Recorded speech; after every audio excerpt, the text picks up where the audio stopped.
और किया है भाई? कुछ नहीं सर जी, बस माँ की याद आ रही है। और छोटे, याद तो मुझे भी आती है, लेकिन ये धरती भी तो अपनी माँ है। दिवाली गए कितने दिन हो गए? 4-5 दिन हुए होंगे साहब जी। क्यों, क्या हुआ साहब जी? नहीं नहीं, कुछ नहीं, ऐसे ही। बेटे का अपने हाथों लिखा खत आया था। कह रहा था कि पापा, इस दिवाली बम दुश्मन के साथ नहीं, हमारे साथ फोड़ना। बड़ा ही स्वीट है जी। हाँ। देखो, रब ने चाहा तो अगली दिवाली घर पर ही मनाएंगे।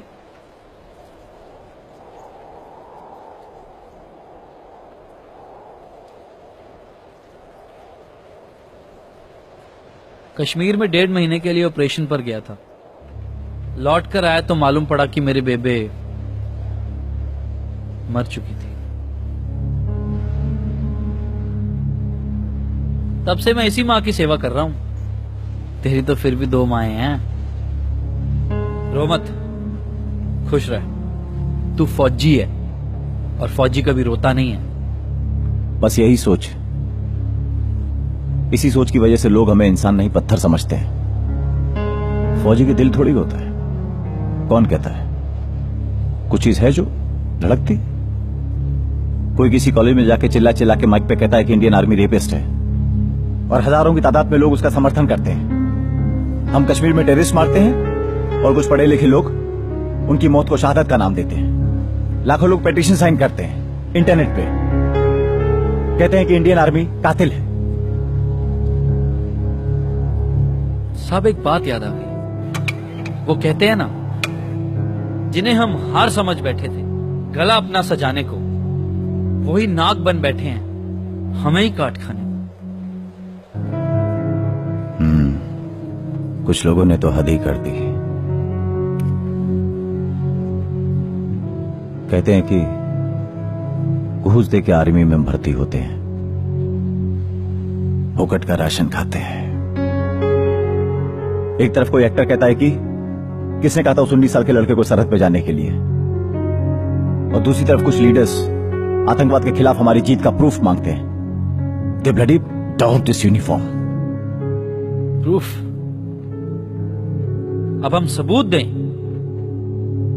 कि आप सब इतनी आसानी से हर रोज बिना किसी प्रॉब्लम के कैसे हक मूत लेते हैं।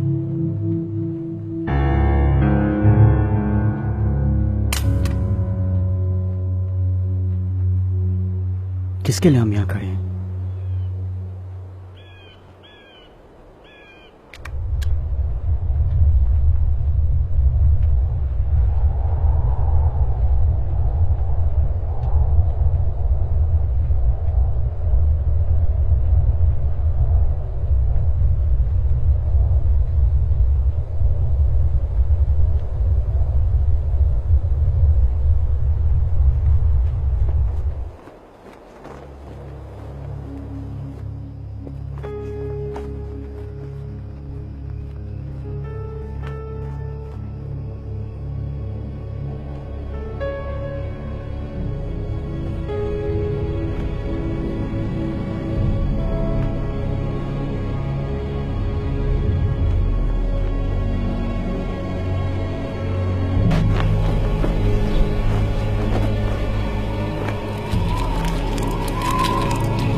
इसका मतलब हमारी खबर पक्की थी।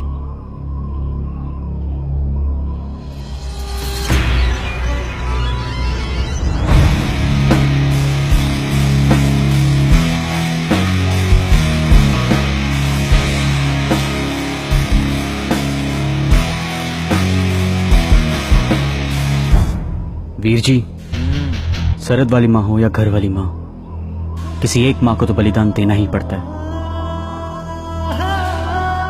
एक काम करो, तलाशी लो।